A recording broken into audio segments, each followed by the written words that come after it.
I'm going to refer to me as this guy. This guy's doing deadlifts. You're going a couple of repetitions, and we're moving into a consecutive movement after we're done with the series of repetitions. So this guy's moving in onto the wall and doing handstand push-ups facing the wall. So there's no kipping. There's no extra help that I could get from momentum coming from my legs. Coming down, trying to make these smooth transitions. I get kind of confused here on what the next course of action is going to be, but my training partner tells me like, hey, you're going right into this. This whole thing is timed. There is a time cap, and transition back into the deadlifts, going for 6 repetitions.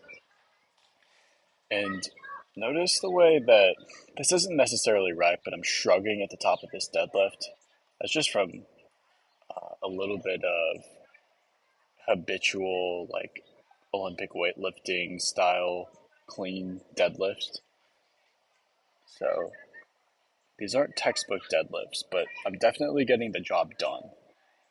Transitioning into that next set of deadlifts, I take a deep breath, bend at the waist. I'm just bending at the waist. I'm not squatting down to that bar. And that was just 4 repetitions, not a big deal for me. Back onto the wall. And I'm very strong with the handstand push-ups. They're not a big ordeal for me. For some individuals they are, but I have good overhead strength and stability. And I'm also very light. Only about 160 pounds, even here. And we could dive deeper into body composition and what that entails for like weight and whatnot, but that could be for another time. Round 2. So going back into the same rep scheme that we had in the past,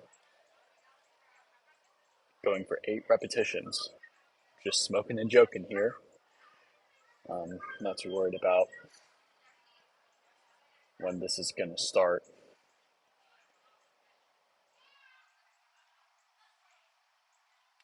The mental focus is a big thing that people tend to overlook.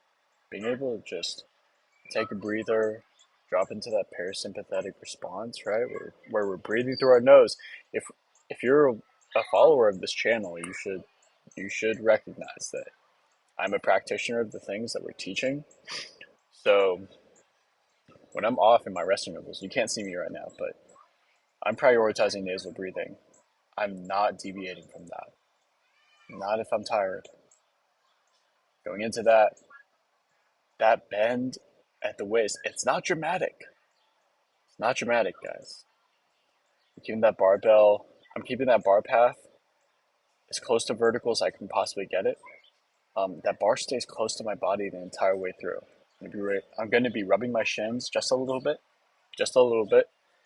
and it's not a big ordeal for me getting back onto that wall, transitioning into those handstand push-ups, and wrapping up these deadlifts. And I'm just going to talk through this entire 16 minutes, probably.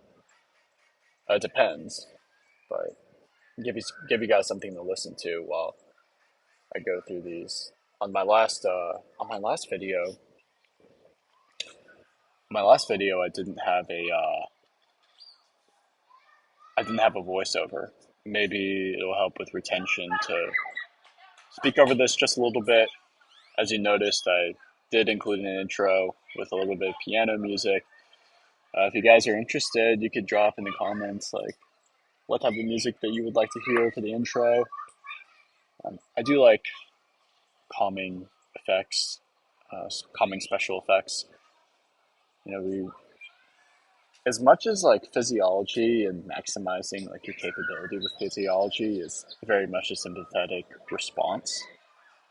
Being able to drop into that parasympathetic, whether it's like listening to calming music or breathing through your nose in opposition to in through your mouth, and being able to drop down into that rest and digest stage properly, that's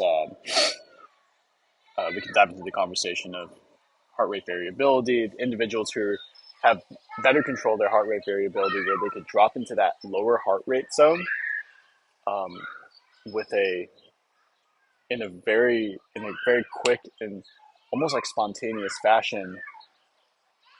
Will That will help you recover better, and it will help you keep up with long duration tasks for that longer duration.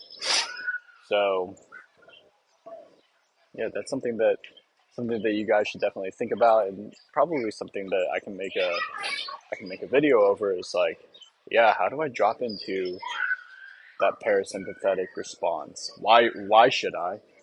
How should I? And what are the benefits?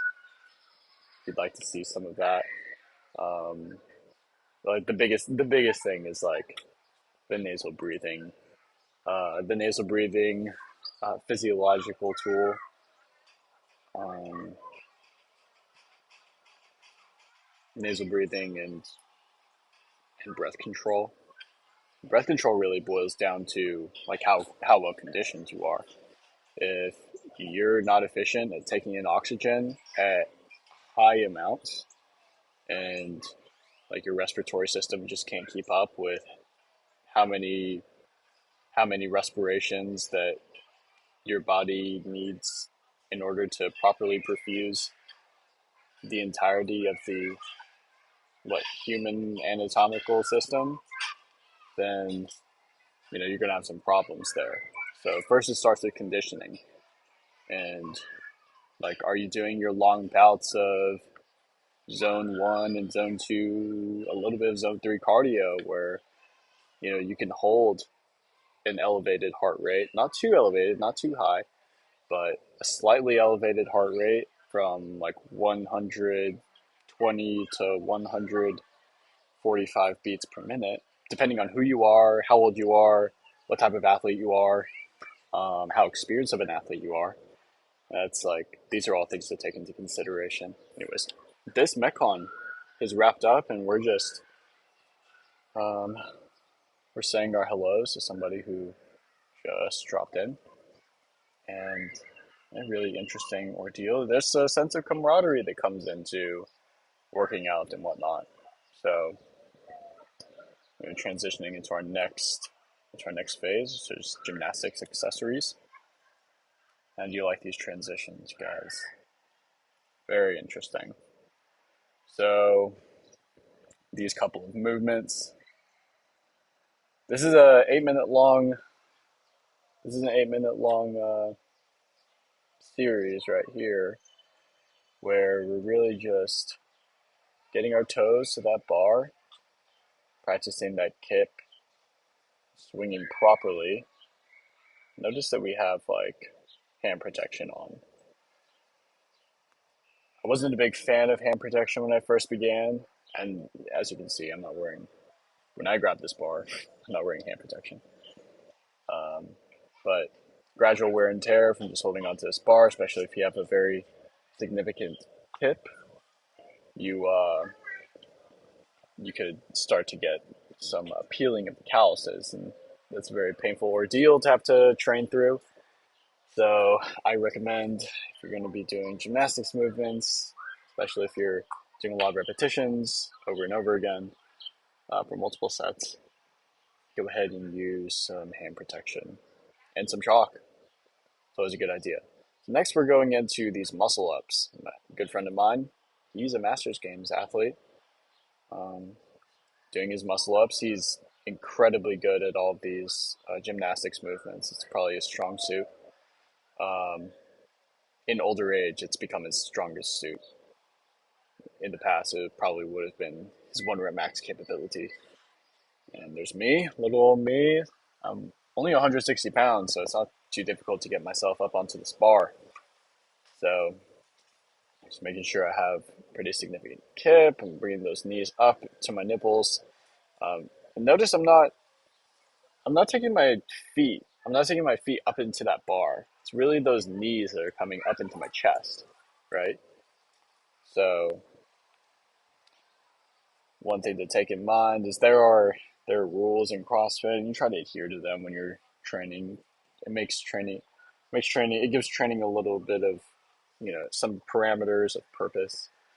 You're not just like flailing around on this bar and doing things as official as you could be. That's me just touching that punching bag. I did a little bit of Muay Thai back in the day when I was 21-year-old. I'm 26 now, so I could still dabble. I just don't like getting hit in the head. I really don't like physical violence, but if need be, I'll partake. Um, that's not really saying much about the character.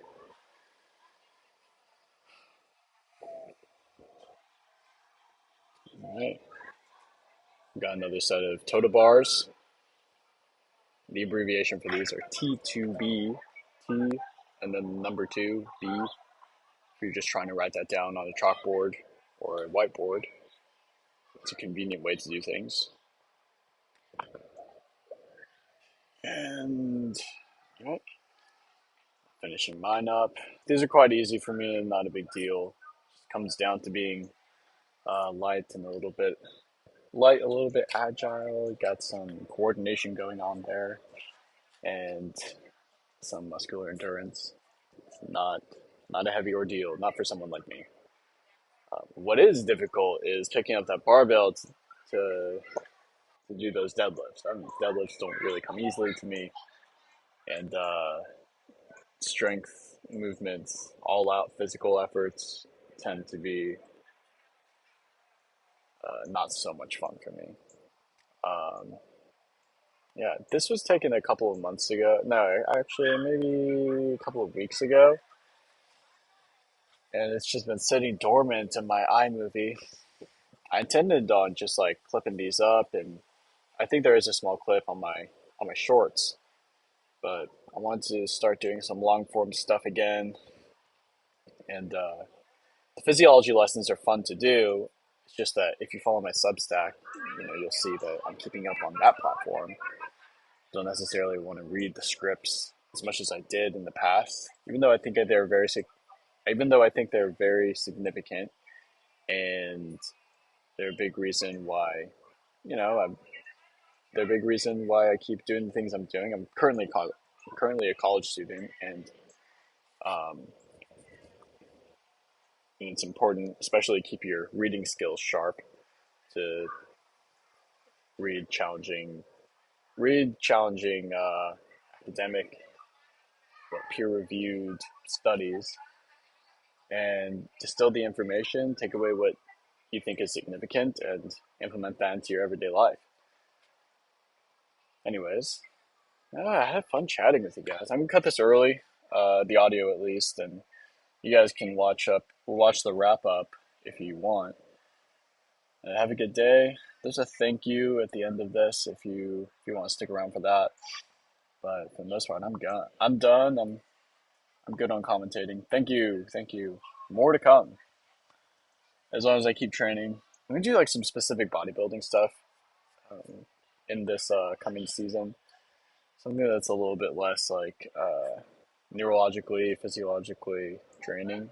Just because I have finals coming up and I want to finish this semester strong. Tired of not having good grades. All right, I'll keep you guys updated on what's going on in my life. Thanks for watching.